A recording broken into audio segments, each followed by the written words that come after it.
Agile for Humans is brought to you by Audible.com.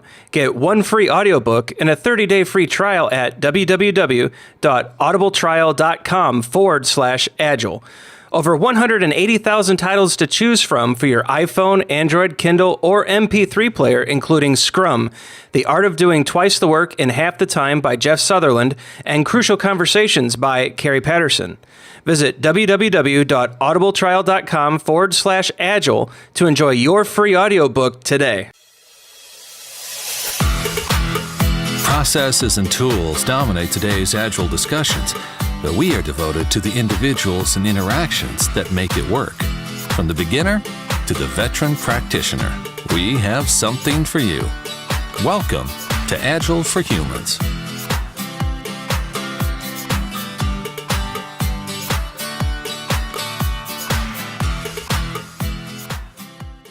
All right, welcome to this week's episode of Agile for Humans. I'm your host, Ryan Ripley. Joining me tonight, Aaron Griffith. Aaron, how are you doing tonight? I'm doing great.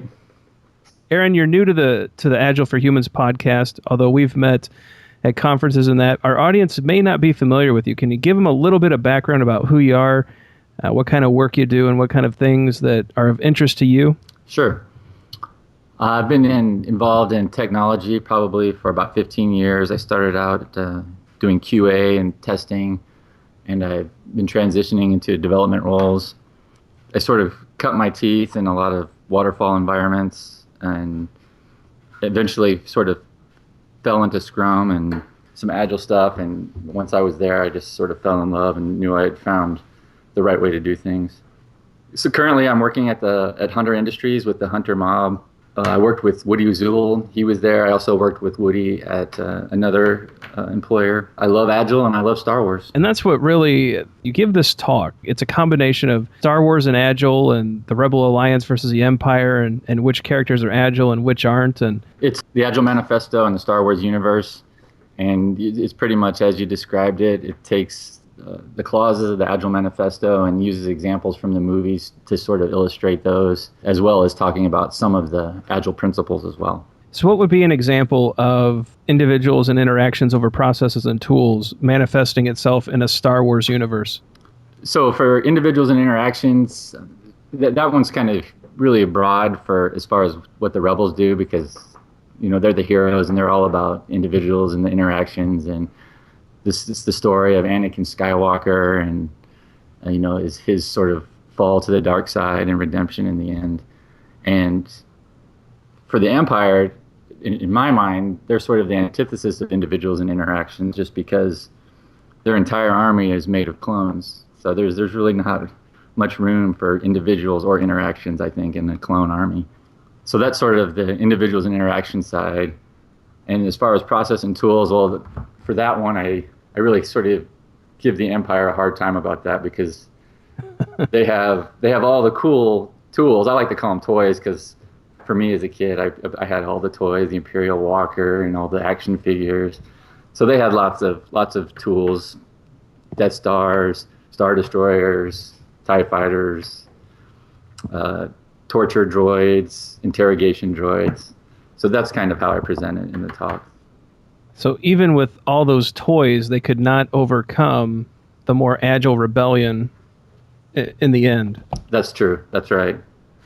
I kind of like to think of it, and my thinking on this has sort of changed as I've been doing the talk. Because when I first started the talk, it was more just like, the rebels are agile and the Empire's waterfall. But I've been thinking about it more, and I'm like, the Empire got a couple of things right. The MVP, minimum viable product for the Death Star in Return of the Jedi, which I would say is the weaponry, was fully operational. So they got that working. Rebels, they sort of fail a little bit in that area just because of the Millennium Falcon and all the problems with the hyperdrive they have. In that case, thin slicing may not have been a good thing for the Falcon. Yeah. Or no, actually, I think what would apply there is technical debt limited their ability to move forward. That's true. Yeah, I think that fits. That fits there. And I always use the example of technical excellence. They had a little room for improvement with their technical excellence on the Millennium Falcon. Seems like they tried to bake quality in at the end, and we know that just doesn't work. Right. That never works. So I can see how this would be a fun talk, just going off in 1,000 different directions. Yeah. And then one of my favorite lines from my talk is, and I think it's the second time that the hyperdrive fails on the Millennium Falcon, and Han Solo says, "It's not my fault. It's not my fault." But the thing that developers usually say when they have problems or defects in their software is, "It works on my machine." But he can't even say that because it is his machine and it doesn't even work. So that always makes me chuckle. That's right. No, that's a good one. I'm trying to think what would be another fun moment to try to express in Agile terms. So I guess what are some of the other examples that you use, if you don't mind sharing a little bit about your talk? Actually, I mean, I'd like to talk about some of the things that I don't get to talk about in the talk that I'd love to. Sure. But just because I run out of time, I don't get to talk about those things. And one of those things is, if you sort of think of the movies, like, episode 4, 5, and 6, and I don't know if we should talk about this, but there's probably going to be some spoilers in this podcast. So Spoiler alerts for Star Wars. Right. Right. If you haven't seen the movie released in 1976, this is a spoiler alert. We're going to give away some of the plot line for this 40-some-year-old movie. Right. So I always say that at the beginning of the talk, and I know there's always a few Agile purists that get upset when I mention episodes 1, 2, and 3, but those don't exist. Right. I try to limit the content I use from those movies. But as far as like looking at episodes 4, 5, and 6, I sort of think, if you think about the forming, storming, and norming, episode 4, they're sort of forming, they're sort of putting their team together.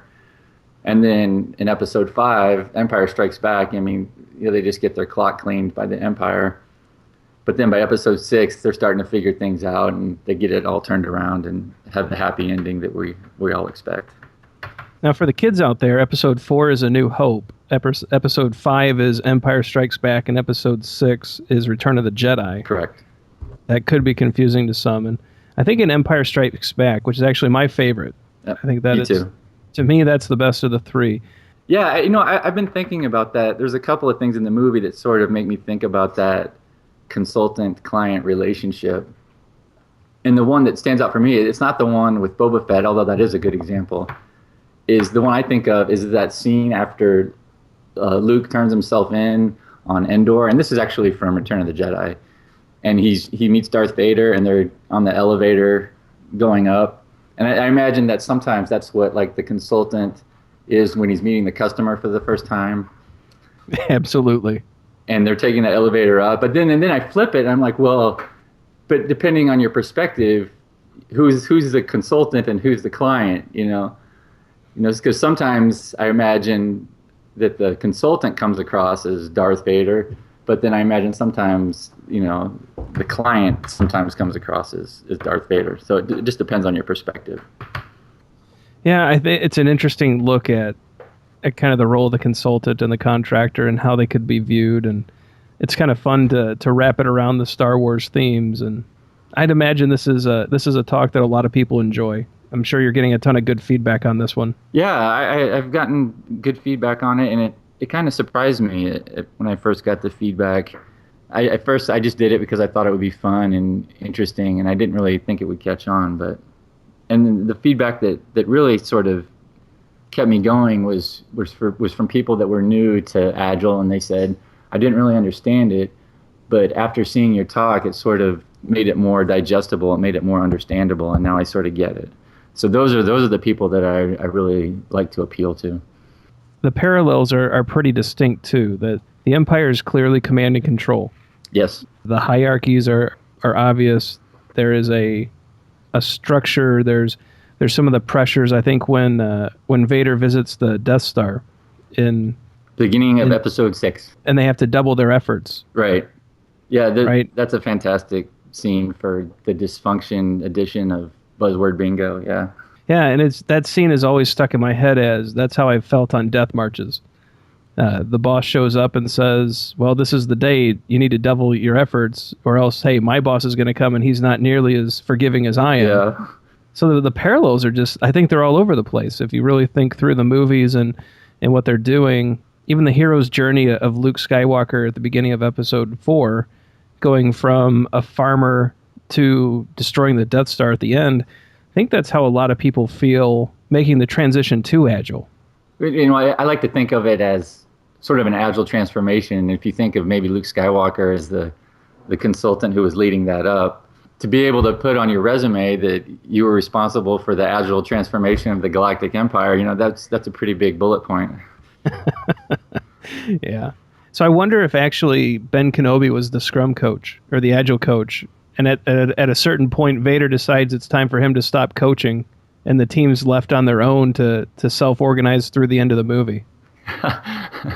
Yeah, that works. Ben Kenobi got fired in a brutal way, and he got let. And the rebels had to rally and recover and come together and win. So yeah, Ben Kenobi got laid off. Hey, but somehow he gets to come back every once in a while. So like some of our friends who leave but get to visit every once in a while.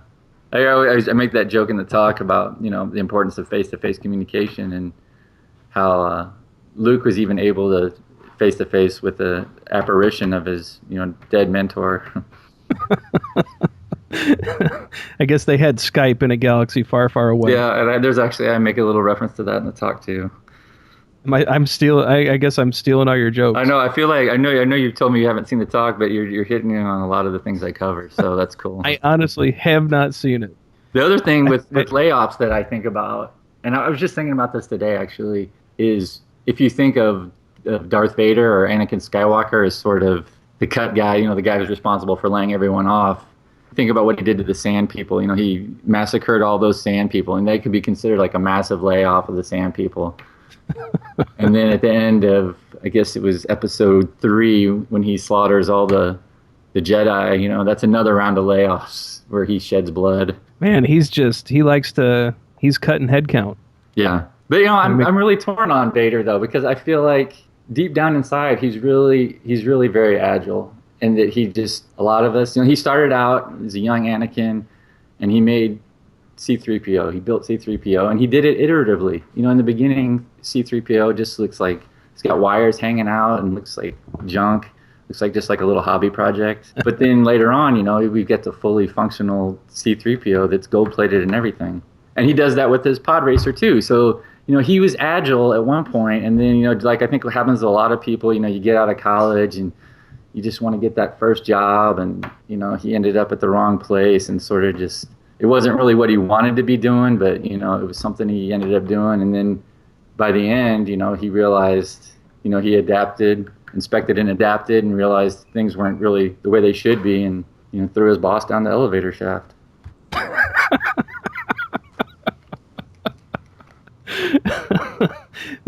There's got to be hundreds of listeners right now just quietly clapping.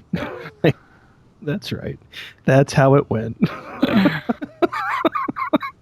And then he just threw his boss down the elevator shaft. That's excellent. Yeah. Because at some point, we've all been there. Like, you just had it. You're like, what am I doing? I'm sick of this. Let's do something else. I'm so sick of this job. Quick, someone tell me where an elevator shaft is.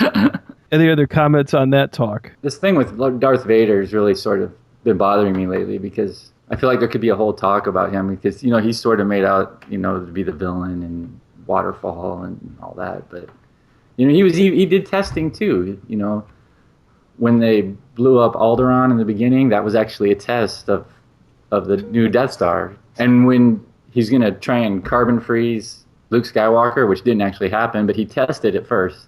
So he had a test-driven approach. He tested it on Han Solo. So there's little things that Darth Vader was doing that I think he was really an agile-minded person. Yeah, so the Alderaan test was, so the acceptance criteria was total annihilation. Yes. And he got it. And the acceptance criteria on the carbonite chamber was the guy doesn't die. Right. Yep. These are brutal tests. These are rough. And then I guess when Ben Kenobi, I'm trying to think, like, when Ben Kenobi hears the cry of 1,000 voices, when Alderaan gets destroyed, the disturbance in the Force, I'm like, is that like the cry of 1,000 testers, over the misuse of a test? I don't know. Is that when thousands and thousands of of lines of code get thrown over the wall at the day before release, and that's the that's the cry of 1,000 testers, and then suddenly silence. Right. Yeah. Or the fact that the only test was done was that one, and there was no testing prior to that. No, it's good. I like it. I think this is fun. Now you got to figure out too at the end of the year what this new movie does to your talk. Yeah, and I didn't plan the talk with anything with the new movies in mind. It's been fortunate that the new movies are coming out, and so I'm looking forward to seeing them. The thing I'm really afraid of though is I'm not going to be able to enjoy the movies just for the movies. I'm going to be too busy looking for agile things in them or waterfall things and trying to think about the talk and how I can make it work. So we'll see what happens. I'm really looking forward to the new movies. Yeah, I'm kind of worried though. It's going to take an Indiana Jones twist, like the most recent one being awful, and then your childhood just kind of cries a little bit. Yeah. To go back to Vader for a minute, he's really the fallen hero. And he is a fascinating character. You know, starts out young and ambitious, gets lured and deceived and tricked, does some things he really didn't want to do, gets stuck, you know, kind of gets stuck in a role, into a position, and then has a reason. You know, his son shows up and finally snaps out of it. And I think it's actually a common progression for a lot of careers. It's actually kind of sad that I think people would identify with his rise, fall, and then redemption. Yeah. But I think it also parallels very well with, you know, the path of a project manager to an agile coach or scrum master.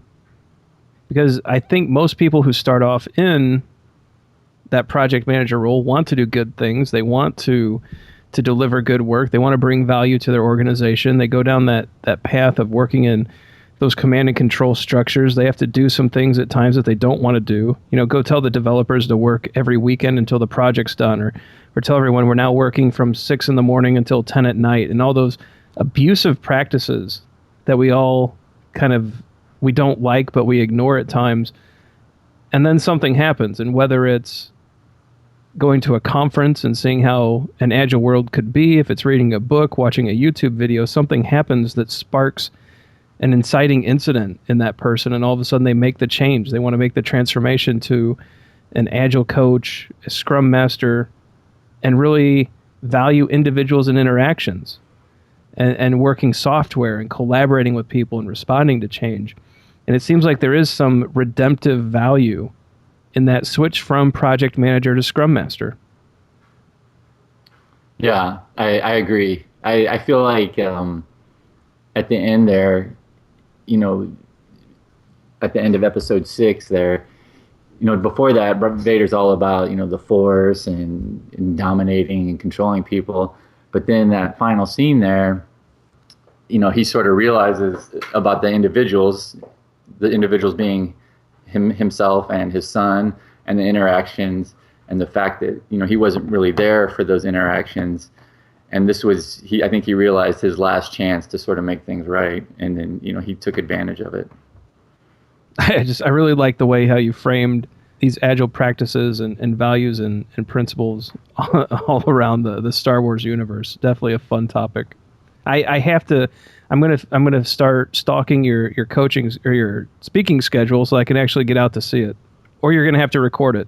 Yeah, I've recorded it one time, but I want to get a good recording and eventually put it out there. Hopefully, I don't know, in the next 6 months or so, we'll see. We also finally had the chance to meet in person. I think prior to Agile Coach Camp 2015, you know, you and I are active on the no estimates discussion. We have fought some battles, and we've not against each other, always with each other, in agreement most of the time. But, you know, very active on that hashtag. A lot of it messages going back and forth, and so we hadn't really met in person until this year out in Washington D.C., where we were able to spend a little bit of time just hanging out and really enjoying a great conference that Paul Boos put together.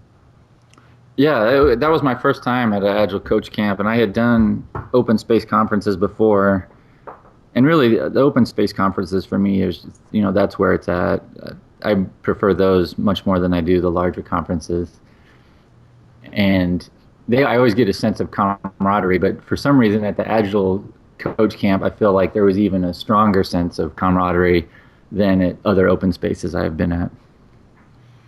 Yeah, it was interesting even at the closing circle when Tim Ottinger stood up and said, "We are Groot." Right. That seemed to be the culmination of the experiences, that we were all very focused on meeting the needs of other people. It was really just an interesting experience because I've been to a number of other open spaces, but this one there was just such a connection between people, and it was just really a lot of fun being able to go between sessions, to sit down with people off to the side and just have these really interesting conversations about Agile topics, about life, about a wide range of things. And at the end, I don't know about you, but my head just hurts. It's really the brain is full, and it really takes me a few days to go over notes and kind of process all the lessons and the new friendships and the connections, and just a really great experience. Yeah, I always feel that way too at the end. I feel like renewed and energized, but yet at the same time I feel drained and just destroyed. So I'm kind of the same way. I sort of need a couple of days to sort of process everything, but it's always a good feeling. Now, were there any sessions that really stood out to you? Were there any insights that you picked up that you would like to share? I think my two favorite sessions were one that Llewellyn Falco did on technical coaching or coaching a new team. He talked a lot about how to coach a team to mob programming for a team that's just getting started. And I've been doing mob programming for about three and a half years now. So it was really sort of interesting to see someone else's perspective and to hear some of the suggestions that he had. And a lot of them are really good, and even things that I didn't even think of, even though I've been doing it for a while. So I got a lot out of his session. And then Woody and I did a session on mob programming as well. And the thing I liked about that session was, when we first started talking about it 3 years ago, it was kind of a new thing, and people were asking lots of questions, and some people couldn't understand how it could work, and just since then, the number of people that have started trying it. So normally we would just stand up and talk, but it's so many people are doing it now that we just sort of facilitate. We say a couple of things, and then we ask, like, what is your experience? And now there's all these other people and all these other teams that have those shared experiences and that are seeing the same things that we saw when we started mob programming. So that was really special, and I really enjoyed hearing those other stories from people that are mob programming.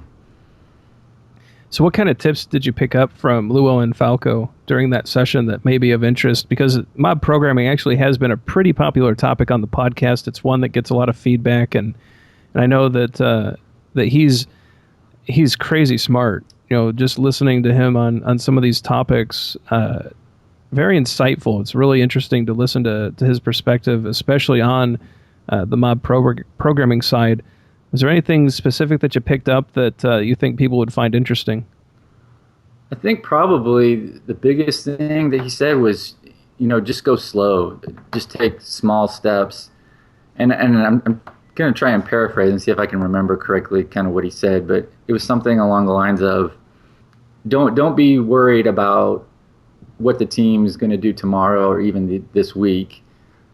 Take small steps so that they'll be able to do it in 4 weeks or 3 weeks, or farther down the road. Sort of go slow, thinking about the big picture, I think was what he was trying to get across. At least that's what I took away from it. So in your experience as part of the hunter mob, maybe when bringing in a new person, are you finding that speed or that cadence is critical to their success, or are you also seeing similar experiences there? When we've actually brought a few new people on. We got a couple of interns that we had this summer, and we brought a new person on about the same time we brought the interns on. So that we brought actually about 3 people on, and within about the same period of time. And so there's always a little bit of a bump when you bring new people in, but we don't really. I had never really thought about the speed. We just sort of throw them to the wolves, and we sort of explain how it works. Usually they already know how it works. They've seen it, and as part of the interview, they actually just sit there and we make them mob with us. So there's not really any set expectation, I think, for how fast someone gets up to speed. Because most of the people we see that start doing it, they're usually finding some way to contribute on day one. It might be something small, like if you're looking at code, like a missing semicolon or something like that. But people are pretty good about finding ways to start contributing right away, and then it only snowballs from there. So an insight from a previous episode, I think it was episode 12, or no, it was episode 11, where Woody Zuill joined us, and we talked a bit about mob programming. He dropped some insights on us that were things that I'd never thought of before, and it's really that to get good at mob programming, you have to become excellent at retrospectives. And it seems like, first of all, that makes total sense, although it's far from obvious. And secondly, for a new person coming into a team, it's got to be difficult to be comfortable continually retrospecting with a new group of people. And to me, it would make sense that going slow would also create an environment where that person could feel safe and start to build trust among other people to be able to retrospect openly, honestly, and quickly so that mob can stay productive. Right. So we do retrospect quite a bit. And usually when we bring new people on, we'll do, formal retrospectives, we'll do lean coffees. But then once we sort of, we get into our norming, then we find that we don't really have to do formal retrospectives. They sort of just happen on the fly organically. Something will happen and someone will say, did you see what happened there? Or what do you think of that? And then it'll just sort of, naturally happen. We still do the formal retrospectives, but it just sort of the retrospectives just sort of naturally happen. I think that's my opinion. Yeah, I think that's important, especially in a mob setting, and it seems to be the regular feedback from most people in the mobs that those naturally occurring retrospectives are critical to success, and the formalized ones still help the overall progress of the team. So it's interesting that you resonate those ideas as well. Yeah, and for me, mob programming, it's a lot more than just 3 or more people working together. To me, really, mob programming is more about communication, which I think is why the retrospectives are so important. Because sometimes it doesn't make sense to have your whole team, 5, 6, 8 people working on one thing. And to me, mob programming is knowing when to have everyone there, if it's a super complex task and you need all the brains and all the eyes on it. But it's also knowing this is a super boring, mundane task. We can break into 4 pairs and knock it out a lot quicker. Or knowing when if you just need to do something by yourself, I can just step away by myself if it's like a learning session or some kind of personal development or things like that. So to me, it's more just about knowing when the right amount of people is appropriate and being able to communicate that. And so we're usually pretty good about that. If we're working on something, do we really need everyone working on this? Maybe we can go work on this other thing. And then the team will come to a decision and we'll either stick with what we're doing or we'll break apart. Started off in a Scrum environment, moved on to more of a mob programming environment. Wondering, do you see mob programming and those kind of practices as the next step past Scrum, or does mob programming fit within a Scrum environment and framework? I think it can go either way. I could see a team that started out with Scrum sort of, once they've gotten pretty good with Scrum, graduating to mob programming. And because once you start mob programming, a lot of the things that are part of Scrum sort of, I don't want to say they go away, but they sort of just happen automatically. If you're working together like that, you sort of eliminate the need to have a stand-up meeting. Everyone's kind of automatically on board with what's going on just from being co-located and working together. So I could see that happening, but I could also see a Scrum team. If they're having success as a Scrum team, then they could use mob programming as just another tool. It just depends. I think Agile's kind of different for everyone. It's kind of what you make of it, and I could see it working both ways. There was a session that you did it was about, was it like the business side of Agile, or? Yeah, so it was the business side of Agile. So what prompted you to give that talk? I run into a lot of, well, we're doing Agile because it's better, faster, cheaper. That was it. Yeah, better, faster, cheaper. That was the key words I was looking for. And it's a frustrating position for me because I don't agree with better, faster, cheaper. I don't think that is the mindset that you should take going into an Agile transformation. I think that there are aspects that are better. I think there are aspects that could be faster and aspects that could be cheaper, but I don't think those are the end goals. I mean, really, you're trying to, in my opinion, when you're doing an Agile transformation, you're trying to introduce quality up front. You're trying to create predictability and delivery, and you're trying to create a healthy, safe, and trusting environment for people to work in. And those are your three values and benefits. And then the faster, cheaper stuff can flow from getting those other three things right, but it's not the direct goal. And so what I really wanted to do with that talk was break down from the portfolio level all the way down to the task. You know, what does Agile bring to the plate? How does it enhance the process? How does it make things better? But not go into the better, faster, cheaper paradigm, trying to keep it at the quality, the consistent delivery, and the trust and safety. And it actually turned into a pretty interesting conversation. Howard Sublett joined in. A number of other people started popping in and out of it. And what it turns out is there are a lot of things that support the quality, predictability, and the safety aspects. And I think we all agreed at the end that can then flow into the better, faster, cheaper type of ideas. It started honestly with a frustration, and it turned into some kind of coherent talk that I think resonated with a number of people. Yeah, I remember there were quite a few people that were commenting on that session, that were participating. And I think that's going to turn into some kind of blog post and maybe even find its way into some of the talks that I do. Because as I look at it, I think it's a gap. You know, we're very good at, even in the no estimates area, we give some high level guidance. We talk about, you know, some of the reasons that we like no estimates. We go into some of the anecdotes and the stories, but it's not prescriptive.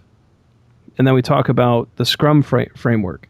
We talk about, you know, how the roles and the artifacts and the interactions work. But initially, it's not very prescriptive. But then when it comes to management and the business side, we are very prescriptive. We tell managers exactly what they should do, but we don't go into the why. And on the other hand, for all the frameworks and the practices on the Agile side, we're all about the why. And so it seems kind of reversed to me, almost as a gap. Does that make sense? Yes. And so I'm just trying to look at it from the why perspective. I need to be able to tell a director, a VP, a senior leader, the why part of why they care about Agile or should care.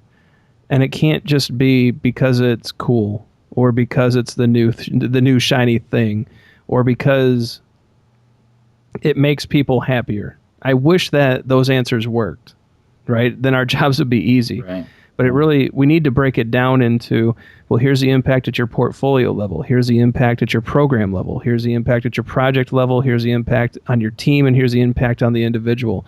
And here's all the benefits that flow all the way back up to the bottom line and how we will measure and show you those benefits. And until that's laid out cleanly, I think we're going to continue to have difficult conversations at that C-level and executive level. Do you think, I guess my question is, how do you think veteran Agile practitioners view that? Because when I first saw the topic, you know, I heard you saying that Agile is not, you know, better, faster, cheaper. Part of me thought, oh man, there's going to be a lot of people that are not going to be happy that someone said that out loud. They're not. There's a lot of people that are not happy with me for saying that out loud. But I do not believe it's better, faster, cheaper. I think it's different. And I think there are benefits of doing an Agile over some kind of waterfall command and control type delivery. But to just blanketly say better, faster, cheaper, I think is lying to people. And it's not giving an accurate picture of what Agile does for an organization, for teams, and for individuals. Yeah, that was the thing that stood out for me is when I saw that. That was my first thought was, oh boy, there's going to be people not happy about this. And my second thought was, but it needed to be said. Yeah, and the only part of better, faster, cheaper that gives me pause is the better. Yes, I agree. My personal opinion is that it's better. But what does better mean in that context? For me, better means teams are gelled, teams are happier, teams they have a sense of safety. They have a sense of trust. There's transparency at play. There's all of these human factors going on that have been improved and turned to 11. And so that to me is better. But is it a guarantee that quality will go up, that delivery will be faster, that all those things that could also mean better? Well, it's not a guarantee. I mean, those are things that we're trying to do, but for someone to blanketly say better, faster, cheaper, it just grates on me. Yeah. But it was a good talk, so there was a lot of good feedback, and initially there were some upset people, especially on the consulting side. Yeah, I know. They do not want that message going out. They want to be able to say, well, no, we are better, faster, cheaper, and here's how we're going to save you X millions of dollars, and you can cut your headcount in half and still get the same output, or hey, 400% increase in productivity, or all these things that they talk about that I don't think it's the right pitch. Yeah, I agree, and I did pick up on some people not being happy about the topic. But I think at the end they understood the purpose of the topic, and by the end most of those people were participating in, well, if it's not better, faster, cheaper, then what are the benefits at these different levels, and how does that conversation go? And that was the encouraging part, that while the initial shock was certainly present, by the end of the talk, or by the end of the session, I think a lot of people were on board and they were actively thinking about, well, yeah, these are the important areas to look at. These are the things we need to dig into, and how can we make that look better? So that was the encouraging part, that it seemed to at least resonate a bit, and even some of the initially upset people were on board towards the end. Yeah, that kind of surprised me actually, because I thought, wow, this is getting a little heated. But then it actually turned like you said, it turned into a very productive discussion, and there was a lot of good things said. I had to make a conscious decision not to argue and just really sit back and listen. And that was, for me, that's hard, because my instinct is to throw back my opinion and try to go at it, head on. And for that discussion, I really needed to sit back, let people talk, let people vent, and just all I did was facilitate. Yeah, you were holding the space for sure. And so that part, I felt some personal growth just facilitating that session. Being able to hold the space, just taking notes, just writing up on that board, throwing in a few questions when things weren't clear. And so I was pleased with how it went. I think a lot of people were happy with it. I got a lot of comments afterwards and some nice tweets, and even people who were upset were appreciative and shaking my hand at the end. And so I think that one was definitely a win.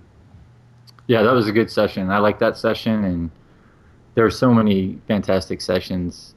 And I appreciate you highlighting mine. I owe you $5 at the end of this, I guess. But it was nice that even you noticed that hey, it was a good session. So I really appreciate you bringing that forward.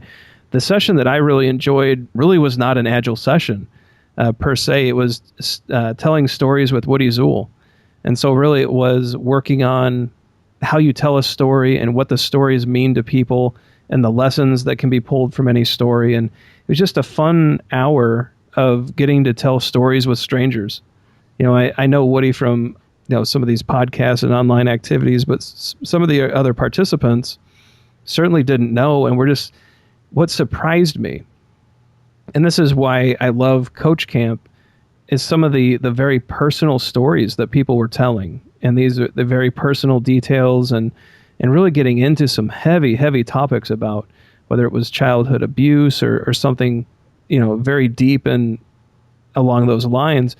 And I think it was really a result of the level of safety and trust that group creates at Coach Camp. And so the ability to tell those kind of stories, the ability to, as a group, have empathy towards those people and be able to discuss and support, and even tears were shed, but throughout that whole session, it was just the power and beauty of storytelling, and Woody is just a master of it. And so to have him craft some stories and to tell them in his special way, it was just a really fun talk that really just highlighted the human element of that conference, and just a lot of fun.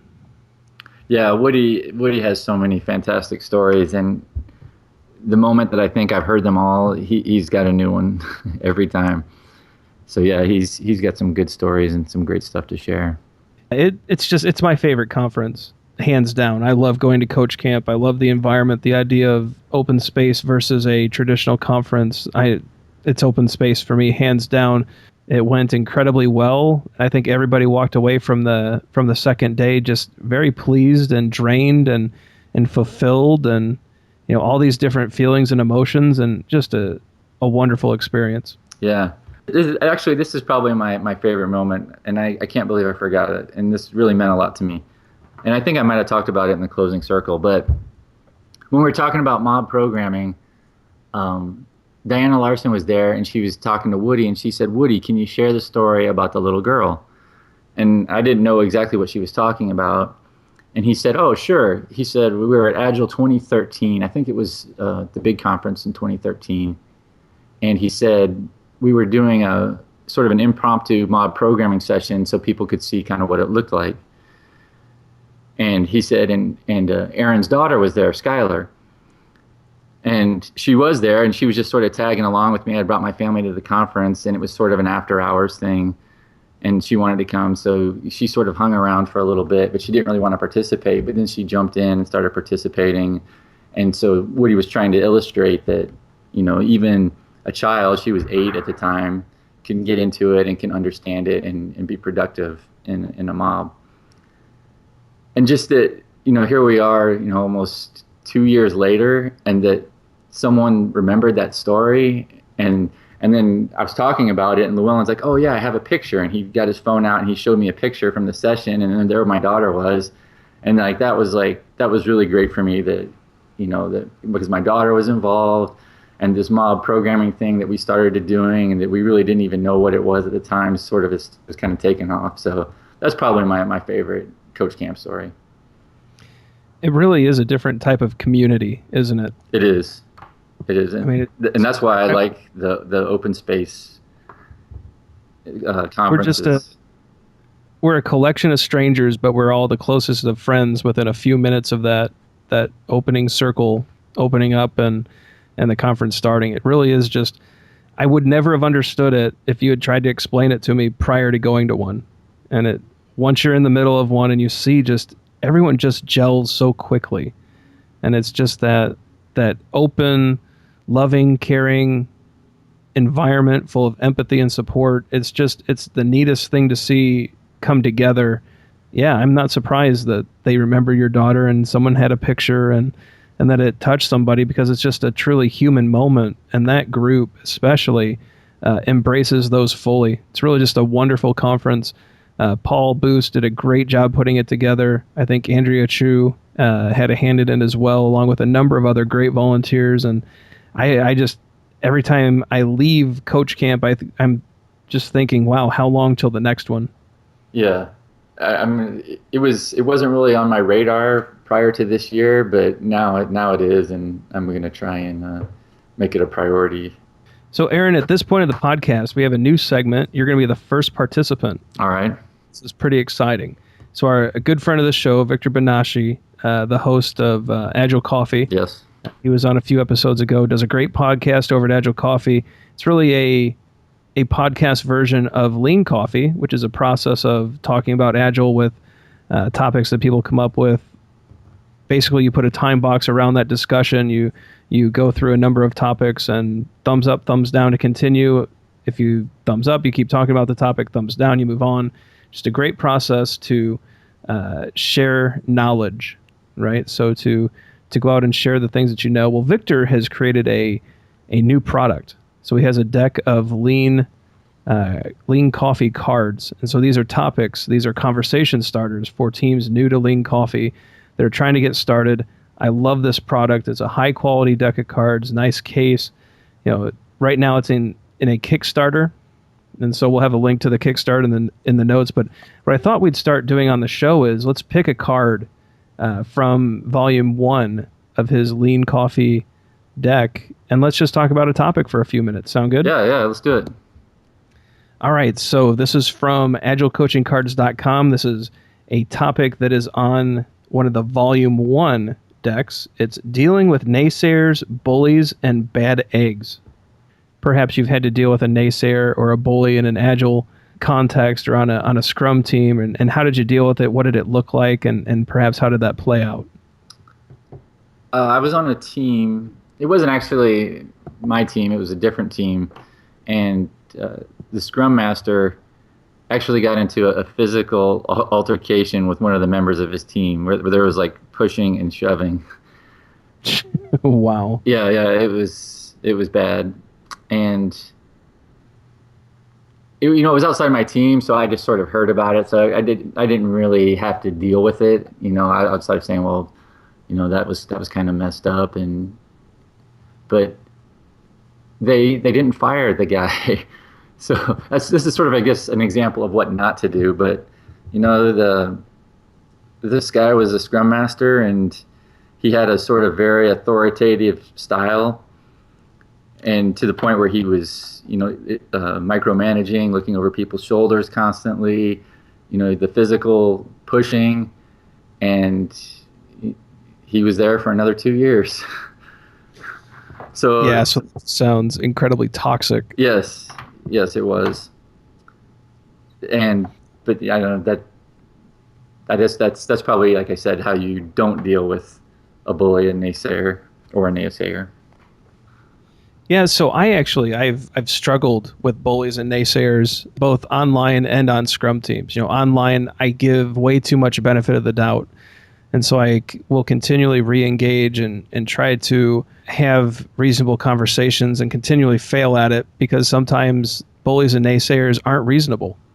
And so that's a lesson I've struggled with for a number of years. I'm recently getting much better at it after having a few goes with bullies and naysayers, but you have to expect that online, right? There's no shortage of trolls and people looking to pick fights online, and learning how to deal with that is an important part of this new socially connected world. As far as on a Scrum team, I have had situations where the dominant cowboy coder or the dominant programmer really tries to imply or to impose their will on design, on infrastructure, on coding standards and other things. And really as a Scrum Master, trying to unravel that by explicitly seeking input from other people. And so facilitating and even holding space for other people to speak, having one-on-one conversations with such naysayers and bullies on Agile teams. And what's really interesting in that context is that they typically don't realize they're doing it. It's not a behavior that they're seeing as either bullying or being a naysayer. It's really they're trying to do good things, and it's typically benevolent. So that's been an interesting kind of observation from that particular anti-pattern, is that they're typically just trying to do good things for the company and for the team, not realizing the impact and damage that it can have on their teammates. And so certainly a common problem, especially on new Scrum teams, trying to figure out the new normal. But like I said, what I found is that explicitly seeking feedback of others, trying to hold space for other people to speak, engaging with these people to really find out what they're after, what their needs and wants are, and trying to get those fulfilled in a way that doesn't inflict help and damage all over the team has been somewhat successful. Yeah, I agree with the part about explicitly seeking the feedback, and I've employed that a couple of times myself, and I agree with you. I think most of the time people have the best intentions. It just sometimes doesn't come out right, and I see that where there's maybe it's just a difference in personality. You have someone who's a quieter, maybe more introverted, and a very loud extroverted person. And I'll do the same thing. I'll say it loudly enough to the quiet person. I said, "Oh, I'm sorry, I couldn't hear you," or just say something to let everyone know that I want to hear what this person has to say, and that does seem to work. It really comes down to safety and trust when interacting with teammates too. And so perhaps one person has taken a dominating role. It's created an unsafe environment for others to speak, and really just trying to reestablish those boundaries too. And it's tough to unravel, but critically important for Scrum Masters. And I think it's an excellent topic. I'm glad that Victor included this topic in his deck. And if you visit agilecoachingcards.com, you can find that topic and many more just like it available at his Kickstarter page. I don't know, Aaron, I think it's a neat product, and I like the idea of kicking off conversations like that. And I hope Victor does incredibly well with this. There's no affiliation or association with the podcast or with me with this product. It's really just, I think it's a great thing, and it can kick off a lot of good conversations. Yeah, I'm definitely going to check it out. So I think we've hit our time box, Aaron. I've enjoyed this. We got to speak a little bit in DC, but we've never actually had the opportunity, other than some going 50 tweets deep. It's way too late into the evening, but other than that, I haven't had the chance to really have this kind of conversation with you. So I'm glad we did it. I'm looking forward to the next one already. This is the moment where we do our plugs and other things that we want to highlight and link out for the listeners. So we'll start with you. What do you have coming up? Any speaking engagements? Anything that you've read recently that you want to share with the listeners? And after that, how can they get a hold of you to continue the conversation with you if they so desire? Yeah, so I will be speaking probably at Agile Open SoCal, which is September 10th and 11th. That's in Irvine. It's an open space conference, which again, I highly recommend. It's my favorite type of conference. And I'll be giving the Star Wars talk at Agile Testing Days in Potsdam, Germany. November 9th through 12th is that conference.